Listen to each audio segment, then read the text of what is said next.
All right, we're going to start our in-product demonstration here today at the project landing page.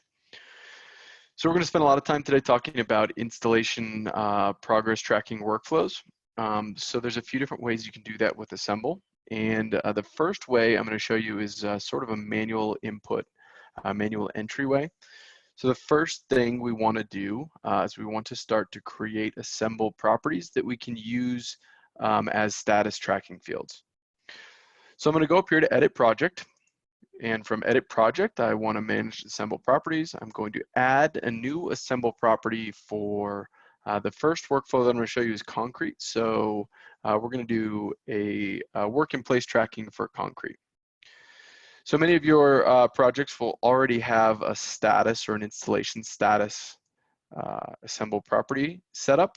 I'm going to actually set one up for this particular project now that'll demonstrate the full workflow. So up here, I'm going to create property. I'm going to call this concrete progress tracking.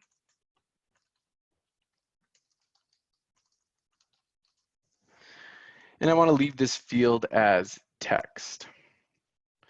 Now I'm going to go to save. So now if I go into my model viewer, I should see that Assemble property. So I'm going to close this out, say done here. What I'm going to do is I'm going to start in this Seacrest Place structural model. So I'm going to open that up. And once this loads up, I want to make sure that this Assemble property was actually created. So what I'm going to do first is I'm just going to select an object here or a grouping, go over to my Properties tab, and I want to make sure that that concrete progress tracking is here, and it is. So the next thing I want to do when I'm using Assemble to track progress is create views. And so this one's going to be pretty straightforward since most of this model is concrete, but I'm just going to go over here and create a view. The reason we want to create views in Assemble is it makes it easier to work with the mobile device. So in this case, we're really not going to filter out a whole lot, but this is just a best practice for progress tracking, really. So what I'm going to do is I'm actually just going to put all these items in here since I know they are concrete elements. And I'm going to say update here. So now I've just got I'm going to create this view as concrete by level or by location. And I'm also going to, once I create this, I'm going to say done. I'm also going to change this grouping a little bit here. Instead of seeing this by category, I now want to see this by location, because that's how we're going to go through and status out our progress. So now you can see I've got my grouping, basement through roofing, and then I've got the stairs separated out as well. So what I can do now is I can start to status this out by these groupings. So I can say I know that my basement, my foundation, and my level 1 is all done. So if I go over here to properties and go into my concrete progress tracking, I can say that this is completed. And then I select add completed, select save.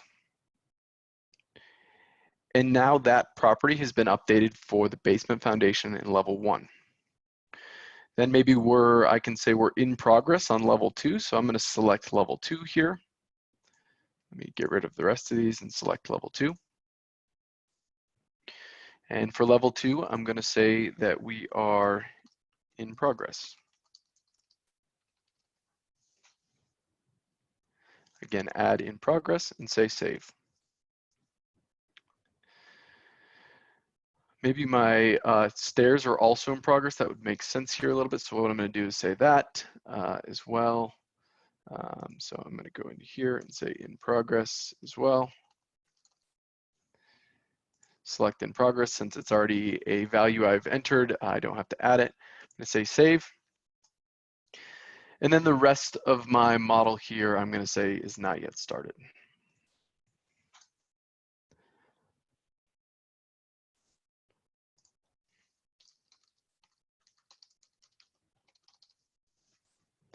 add not started, and save. So now everything here in my model has been separated out by status and installation status. So I can go into my grouping and I can take concrete, I can use that concrete progress tracking as my new grouping. So I'm going to create a new grouping here, and I'm going to say concrete status, installation status to be more exact. And down here, I'm going to find the concrete progress tracking. I could also add in another level of hierarchy here.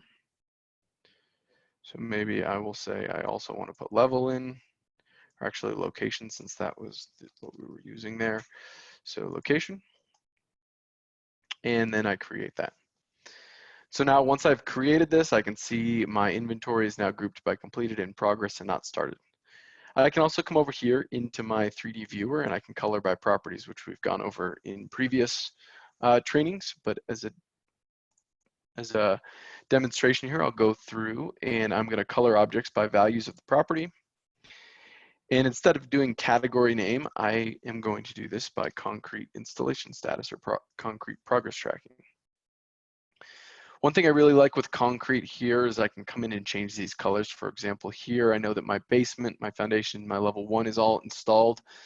So when I'm doing concrete tracking, I like to have this completed show as more similar to actual concrete color. So when you come in, you can see that it's actually completed. It just gives it a little bit more of a realistic view. I can also come in and change these colors too. So instead of in progress being red, I like in progress myself being green. And then I like using red as not yet started. So now that I've come in and I've created this, this progress tracking view, what I can do is I can go back up to my view that I've got here and I can actually update this existing view, or I can save this as a new view. So what I'm going to do is I'm going to save this as a new view and I'm going to say concrete installation tracking or status. And now I'm going to have both of these views here. So now if I go back to my project page, you can see that I've got those two views. So I've got concrete grouped by location, and I've also got concrete installation status here. So that's the manual way of entering in status for our progress tracking, which is great because of its simplicity. One of the problems with that, though, is if I go into this concrete installation status tracking and I have someone type something in. So for example, I'm going to select this level 3 here, and I'm going to go over to my properties. If I go to this concrete progress tracking, I can type anything in here. So when I start to sort, I could have a bunch of different statuses that I don't want. Maybe I just want to use these 3 statuses. If I create an assemble property and I leave this field as text, anyone who has the edit privileges here within assemble in this project can come in and they can type in different things here. So if someone maybe had typed in not started and spelled it incorrectly, I would then have not started spelled correctly and not started spelled incorrectly. So we have a way around that, and the way around that is inputting data trees into assemble so that these assemble properties can only pull from a set group that we've previously established. So I'm going to show you how to do that now. So I'm going to go back into my project here, and instead of using concrete as this example now, I'm going to do a mechanical duct and air terminal status tracking. So first, I'm going to go into my MEP model and I'm actually going to create a view that I'll use to track my status. So here in my MEP view, I've got a number of different things that I probably don't want for this status tracking. So I've got plumbing fixtures, pipes, and pipe fittings. I probably don't want my mechanical equipment either, since a lot of that would be installed by the HVAC piping contractor. I can see here I've got a pump, for example, that wouldn't be the sheet metal contractor. and I have a cooling tower here as well. So I'm going to create a view that just includes my ductwork and my air terminals, so my GRDs.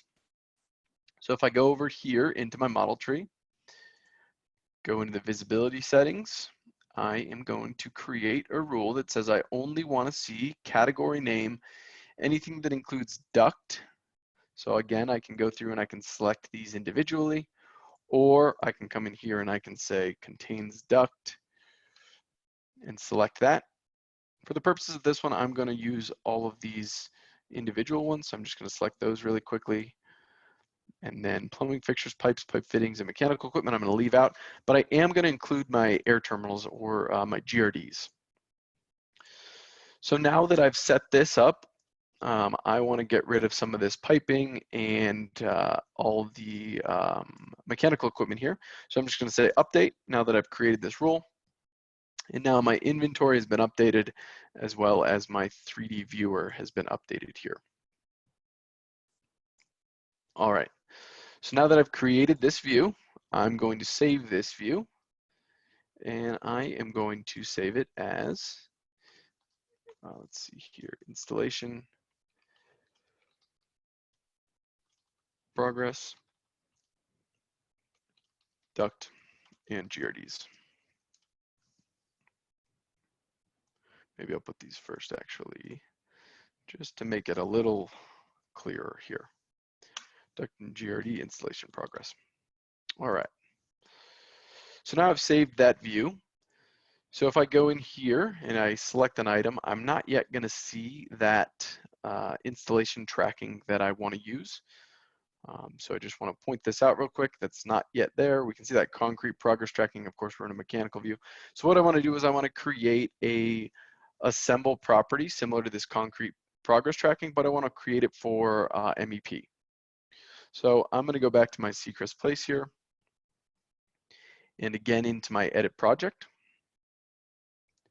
Once I'm here in my edit project, instead of going to assemble properties, the first thing I want to do here is go to manage data trees. And the reason I want to do that is because I want to upload those selectable items so that when I create an assemble property, users who are statusing items in this view can only select from a preset grouping. So here in data trees, when you come into your data trees, you're going to see that we've already got this assembly codes here as an example. So if I go into this assembly code data tree here in the substructure, I can start to dive into the hierarchy of the assembly codes. So this particular assembly code data tree has 5 levels of hierarchy. So this being the first level, second level, third level, fourth level, fifth level. And I want to point this out because this will make a little bit more sense once I show you the Excel here in a moment. But when we are entering information into the Excel, these levels are important. So you can come over here and download a sample file if you want to upload your own data tree. So I'll simply select that. Let's do this. And now in Assemble, or in Excel, excuse me, I now have an example data tree. So then you could come in and you could start to enter information into here. I've already created a data tree that we're going to use today to save us time. So I'm going to click off of this one and go to that. So this is the data tree that I've created. And the reason I pointed out the level of hierarchy is because I want to make sure that everyone understands what is important when you're entering information into this data tree. And that is these first 3 columns. So code, description, and level. In this particular case, I've copied the code in the description. You can use, so the reason we've got 2 separate columns here is because oftentimes this code is an assembly code or uniformat code or CSI code or spec section. And then this description then is the description. In this case, since we're just statusing, these numbers 0, 1, 2, 3, 4, 5, 6, 7 probably wouldn't mean anything to anyone. So I wanted to also put the code description in here, so that's what's actually shown in Assemble. So when I was pointing out the level of hierarchy, this is where that comes into play. So the first level of hierarchy is always going to be this 1, and the second level is 2, and the third level is 3. So in that assembly code hierarchy that I demonstrated within Assemble, there was 5 levels of hierarchy, right? So all the way down to this 5th level. In this particular upload that I'm going to use, we're only going to have 3 levels, but I want to point that out here. Sometimes some people think that this level is the level within the model. That's not the case. This is the level of hierarchy. Okay, so once I've created the data tree that I want to use to go into Assemble, all I need to do is in Assemble, I just want to say import. And if I go to this import here, then I can go to my, let's see here, I've got this MEP installation status data tree. Oh, before I do that, actually, I need to create a new data tree. So I'm going to create a new data tree, and this is going to be MEP installation status.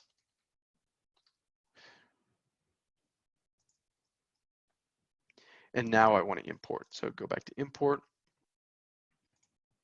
back to the folder in which I've got that here. So that's my MEP. And now you can see that this is the MEP installation status. That data tree is now in Assemble that I can tie now to Assemble properties. So that this installed one, I want to just point this out to drive this point home here. Installed being the first level, ready for test the second, currently under test the third. If I go here into Assemble, you can see that hierarchy here. So first level, second level, third level. All right, so now that I've got this data tree in here, I can actually create the Assemble property that I'm going to tie that data tree to. And you can tie data trees to multiple Assemble properties once you've got them in there.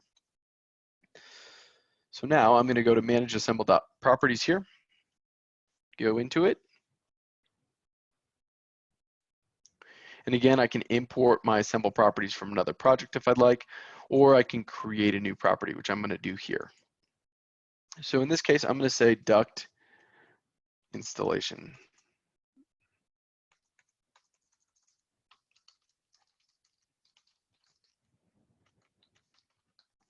HVAC duct installation status, and as we know, we've also included our GRDs in that view, so we will also status out some GRDs within that view. So here's the important part when we're using a data tree. I put in the name. Now for type, instead of text like we did for the concrete status, I want to actually use a data tree. So I'm going to select data tree here, and then I'm going to use this MEP installation status data tree. Once I save that, if I go into my project, I'll see that property and I'll see the data tree when I pull it up. So I want to confirm my HVAC duct installation status is here. It's using this data tree, that's all good.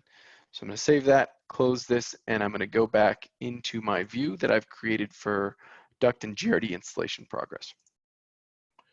So now if I go here into my view, and select an object here in my view. So if I select this air terminal, for example, actually let's do a duct. What I'm going to do is I'm going to get one object. Let's do one object because then I can actually drive into it. So I've got this one object. I can again come up here and I can change my rendering to X-ray so I can kind of see where that object is. I could come over here into my properties tab, and then within my properties, I can assign a status to this particular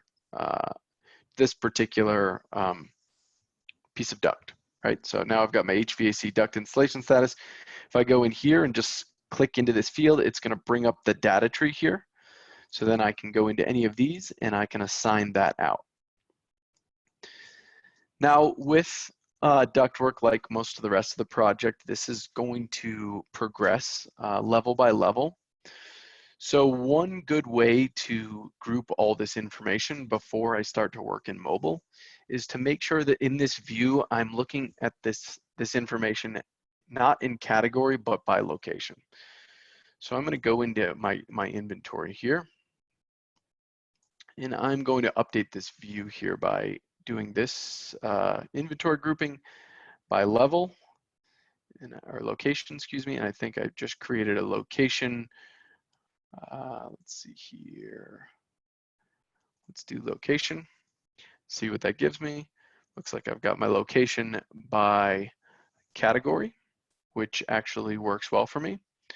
So I don't have any air terminals that's shown on level 1, it looks like. Let's see, where are my air terminals? I'm going to edit this location here. Okay, so here I want to go category. I'm going to add my category hierarchy.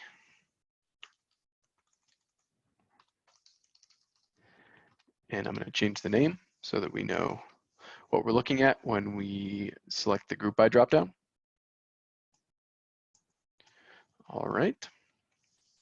And I could also, within this, add an installation. So I could do this HVAC duct installation status as my next hierarchy as well. So nothing yet in this status is assigned, but as we start to go in and change that, we can see what that looks like. So just to, before I get too far, I want to resave this. So I'm going to resave this, update existing view, done. Actually, let's make that a nice good home view at the duct. And then I want to come in here and I'm actually going to start to assign some of this out in web, and then I'm going to go into mobile and assign some of it out in mobile. So I'm going to do level 1. I'm going to say level 1 here is installed. So if I go into my HVAC duct installation status, I'm going to say that this is installed and ready for installation.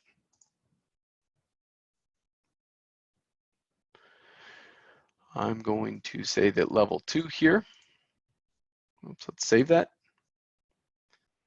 So if you forget to save assigning any of these properties, down here in the top or in the bottom right, Assemble is going to prompt you to save it before you move on. So that's good, a nice feature. So I'm going to say for level 2 here, we are going to be, let's see if we've got a on-site installation progress. Let's do that one for level 2. Again, it reminds me to save. Then level 3 here, I'm going to say level 3 is on site, but not yet. We're going to say that it's delivered material on site. Save that. 4 could be in fabrication. And then the 5 and roof I will do as in design.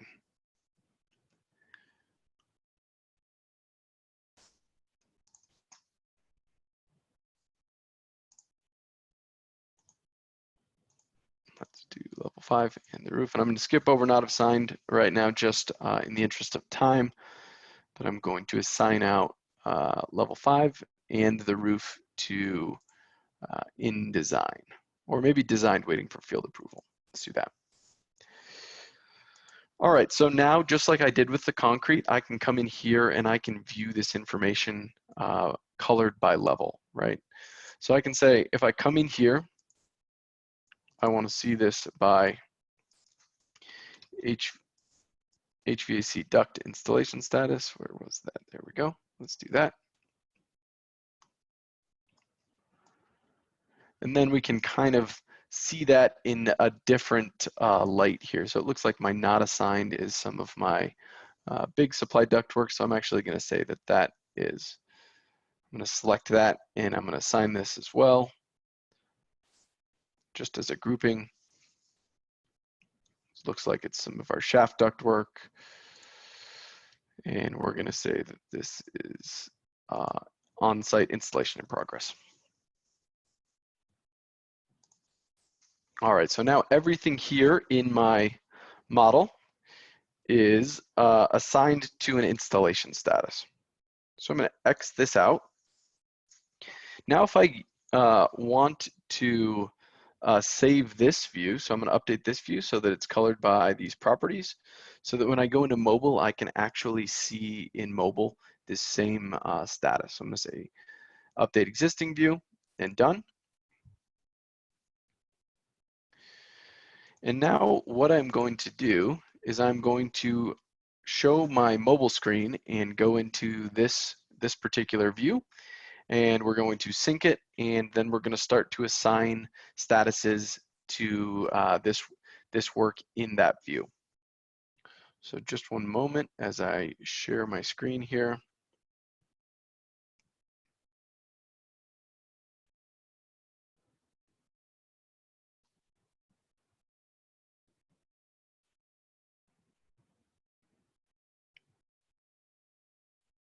So I'm going to go into my assemble. I'm going to go into my assemble mobile app here, which is down here. You can see it towards the bottom of my screen, right above my Outlook mail icon. This is my assemble. If I go into that, oh, I'm already in a project, so I'm going to get out of here and just show you some of the basics here before we actually dive into a project.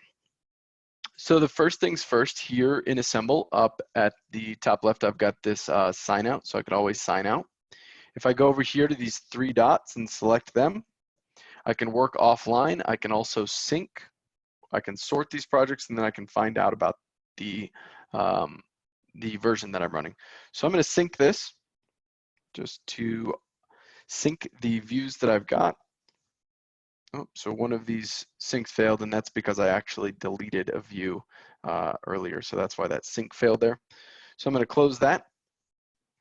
I can come into here and I can scroll through all the projects that I've got access to, or I can use this search up at the top to search for the project that I'm in.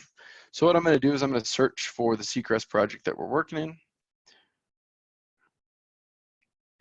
in. And I am going to select it.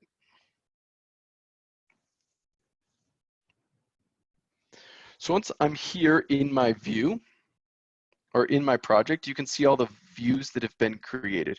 So currently I'm connected to the internet right now, but I'm going to show you how you can save these views for offline use.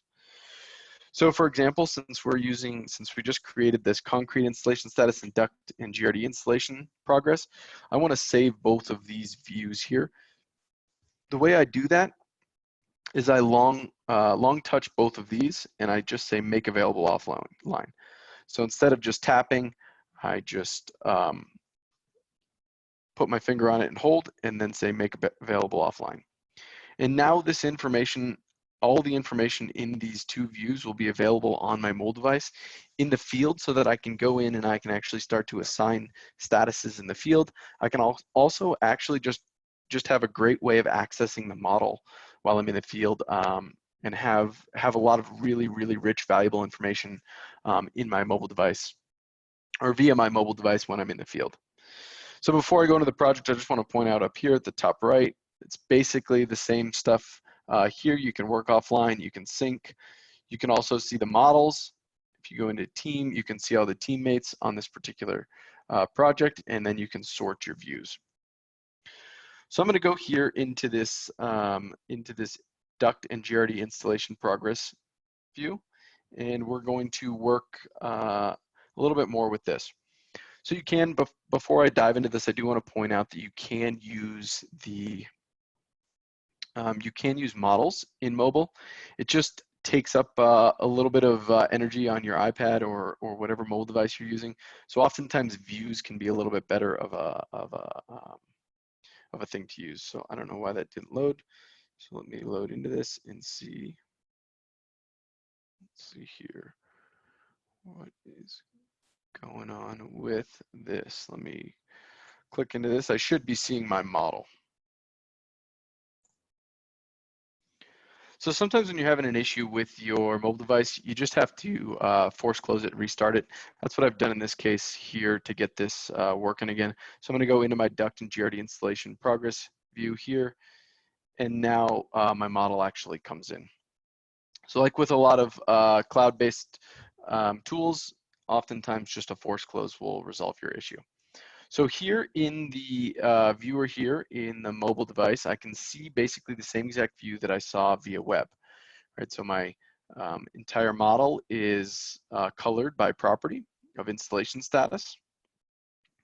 I can, up at the top right here, this like double pane icon here, if I select that, I can go to full view, which is nice if you're working on a smaller device so that you can maximize your screen space.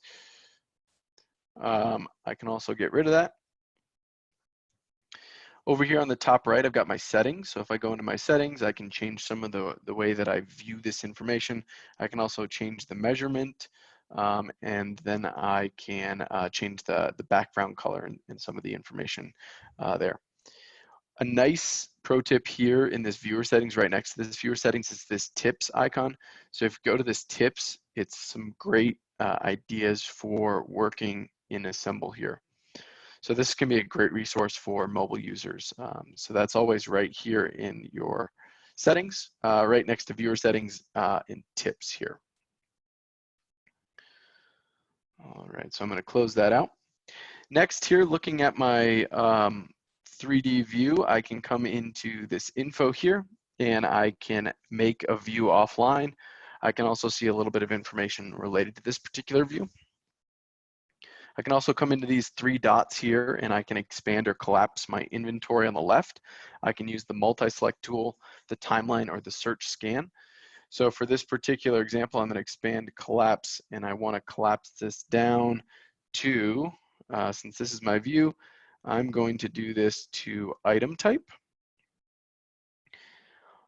In these 3 dots, you can also use multi-select. So if I select multi-select here, and then up at the top center of the screen here, I just select that box outline, and then I can outline and select multiple objects.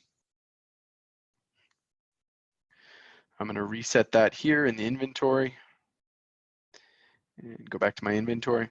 Also in these 3 dots, I can use this timeline feature, which is awesome, an awesome way to sort and filter information related to dates. So if you're using schedules with your 3D models and making those 4D models, you can sort and filter by the date properties. So you can base those timelines on any of the date properties that you've used tied to your schedule, which is pretty cool.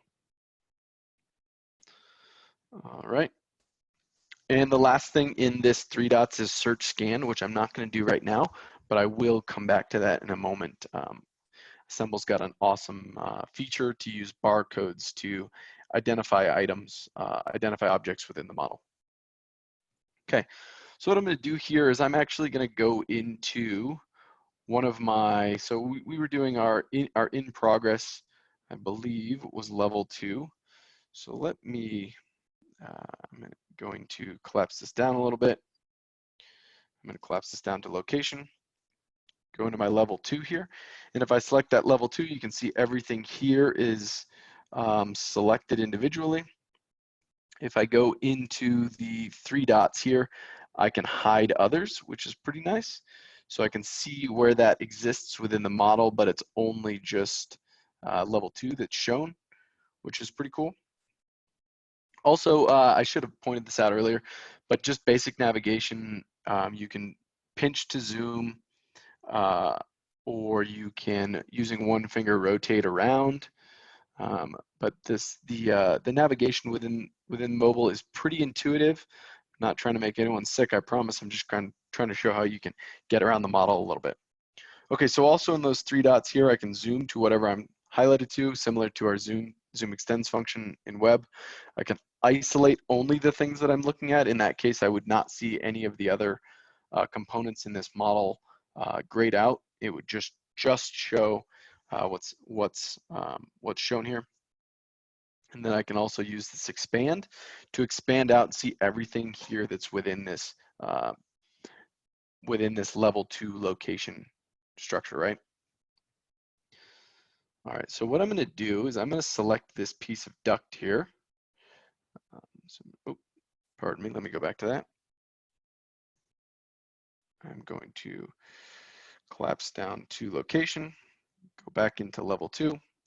And here next to the 3 dots, you can see this, it looks like a page. If you select that, it will take you into all the properties for those particular items.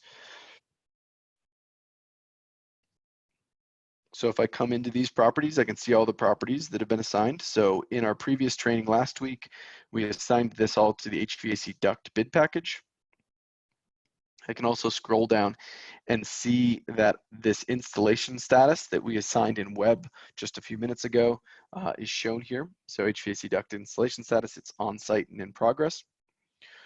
Well, what I could do is I could come into this and say my teams are installing these this level of duct in 2 weeks, and we've just completed our first week. I can go back here and I'm going to say isolate. Oh, pardon me. I'm going to hide others instead. And then I'm going to use the multi-select here. And I'm going to say that everything on this half has been installed. I can also zoom in and add these other items here too, just by double clicking them.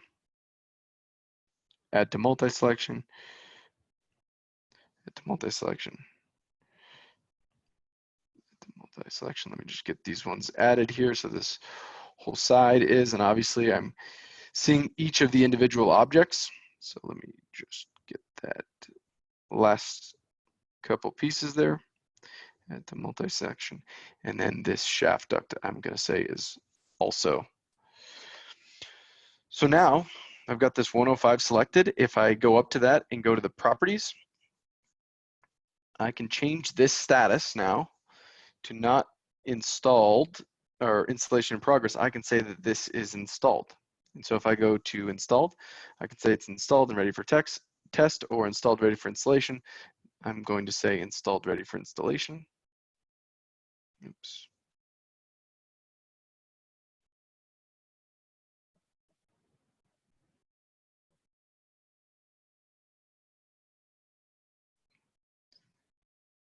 Let me make sure that this actually saves here.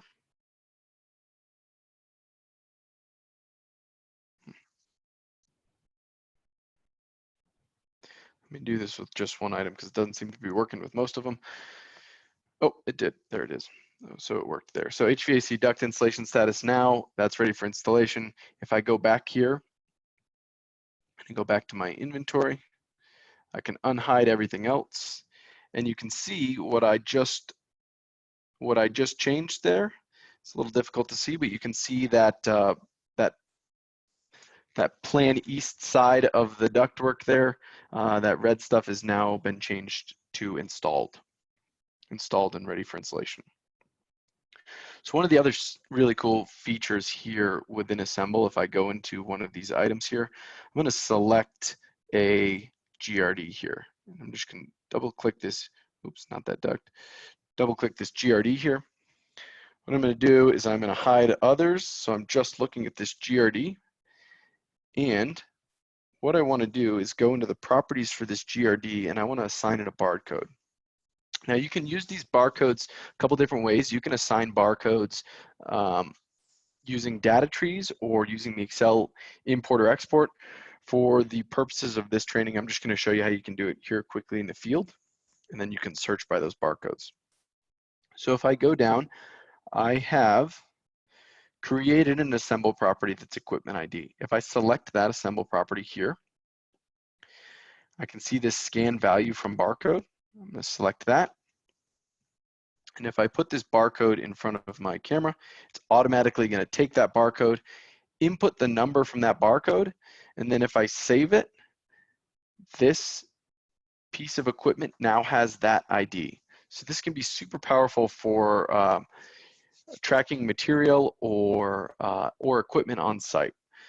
So once I've actually assigned that barcode, so as I said, we could assign that barcode in the web version. We could do an Excel import to a property and assign barcodes to everything within the model. In the interest of time, I just want to show you this one. But if we'd done that previously and we came then into Assemble, if I go out of here, so I'm going to go out of my inventory and say done, and I'm going to go back into a view right here. And instead of selecting an object now individually, what I'm going to do is go up to these three dots atop the inventory, select that, and select Search Scan. And if I do that search scan and I put that same barcode in front of the camera,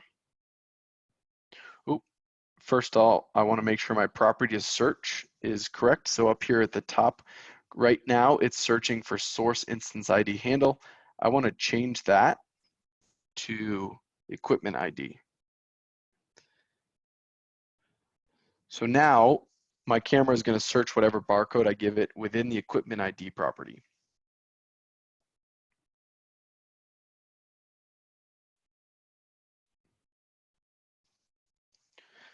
And when I do that, it's automatically going to take me right to the item and highlight it. So you can see now I'm looking at this one.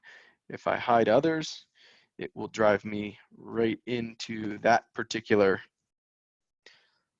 GRD. So the barcode functionality can be super powerful for tracking things in the field. So if you had assigned barcode to all of your objects, you could have someone in the field, superintendent or project engineer, go into the field, scan that barcode, it would immediately bring up that particular item, and then I could go into the properties of this item, and I could say, this particular item here is installed, right? So I can change that really easily. Awesome, easy functionality. So what I'm going to do here is I'm going to stop sharing my iPad, and I'm going to go back into the web version and show you just a couple more things.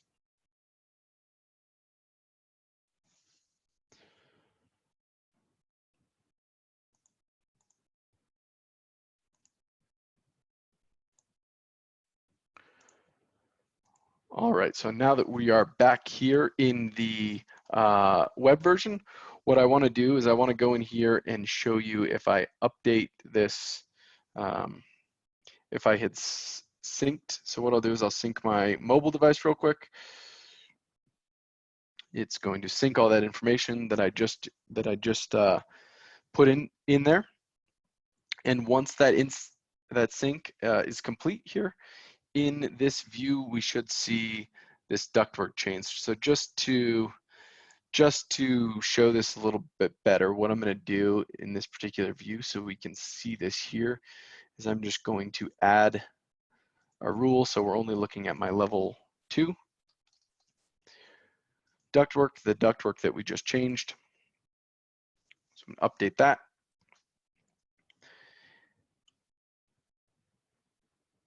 And you can see now when I'm looking at my level 2 ductwork, it's showing the ductwork that I just changed the status of in mobile. I can also come out here and get rid of this rule, and I can drive into the GRD that I was looking at before and go into the properties. I believe this is the one that we were looking at. It is, and I can see my equipment ID here. All right. We've gone over this a couple times. I'm not going to spend too much time on it, but I do want to point out once we've got this grouped by installation status, we can also export all this information to Excel, right? So we can export all of the statuses to Excel, which can be really useful for a lot of people. And we can change this column to show we could say HVAC duct installation status, and then that's shown in this column. And maybe some of this stuff isn't important to me, so I can move this forward. And then when I've got that HVAC duct installation status here, then you can see by item the status here. All right, one other thing I want to show here before showing the integration with BIM 360, I've pointed this out in a couple of the trainings already, but I want to go back into another project, and I want to show the show changes functionality. So the show changes functionality can be great for design iterations in pre-con. It can also be super useful when you're getting ASIs in the field so that you can actually start to identify what's changing and quantify it in your change order backup. So here I'm going to go into the Francis Hall Architectural, and this is pretty straightforward, so it'll just take a minute. but I do want to point it out again since as a project manager in the field, demonstrating the change order, or what actually changed, was a huge part of my job, and I'm sure it is a huge part of your job as well. So when I'm working with a model that has multiple versions, so say I've got 25% DD and 50% DD. If this was maybe an ASI version as opposed to a design, a pre-con change, it's the same workflow. All I have to do is go into here and just say show changes. And we demonstrated this in the pre-con one, so it's going to look very similar, but it's worth pointing out for those of you who didn't join that one, and it's worth pointing out for SiteCon professionals, just to point out here, once you've got this show changes, you can see the added, removed, type changed only, quantity changed, type and quantity changed. You can select certain things on here that you don't want to see. And then you can also export this inventory. So this is essentially your backup for your change orders, right? Once you apply labor rates and material costs to this, this basically provides all of the quantity information that would be required for a request for change order. Okay, so one more thing, I'm gonna go back to Seacrest Hall here. Seacrest Place. And I wanna show the integration with BIM 360. So a lot of people that are managing the installation tracking are also worried about the QA/QC, and Assemble has a great integration with BIM 360 to help manage that. So I'm going to go back into this, let's say this concrete installation status tracking view that we created. First, I want to point out here that within the model tree right below it, we've got our project files. So I've linked this to a BIM 360 project before. Let me sign into this one more time. And you can see I've got all of my plans and my project files here in Assemble, which is awesome. I can come over here to this link, and I can actually link files to particular items here in the field. So I could maybe select this item and then link a document to this. But what's really cool for QA/QC tracking is being able to create issues and push issues to BIM 360. So if I go over here to this little flag on the right here, I can come into my issues tab, and you can see a couple issues that have previously been created. What I can do is come up to this plus,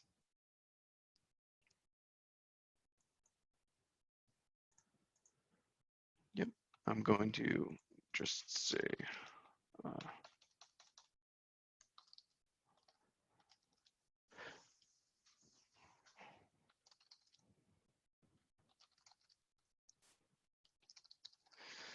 so I can create an issue, I can put a description in here, I can set the status to open, and I can assign this to anyone in the BIM 360 project. I can also assign it to a role or a company. In this case, I'm going to assign it to Art Vandelay. I can also take this picture as a 3D snapshot. So this is an example that will come up in BIM 360. And as soon as I save this, now this issue has been created in Assemble, and it's also in my BIM 360 project. So then if I go to my BIM 360 project here that I've got linked, in document management where my issues are, or from field management where my issues are, I can go into my issues here.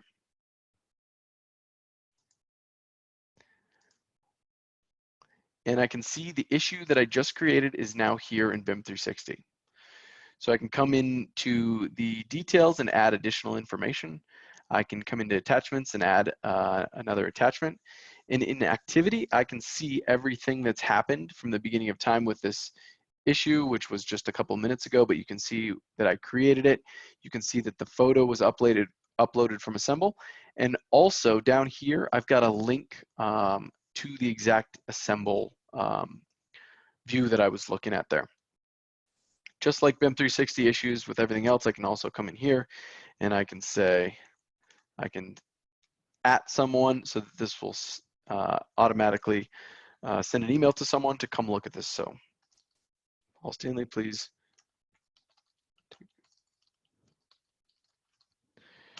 Now, Paul Stanley's going to get an email about this issue also. So it's in Art Vandelay's court, and Paul Stanley has to take a look at it. So that is an awesome feature within Assemble to link to BIM 360. So that as you're working here in the model, you can create issues and publish it to BIM 360 and then manage the closeout in BIM 360. All right, so that will wrap up our in-product demonstration for this week.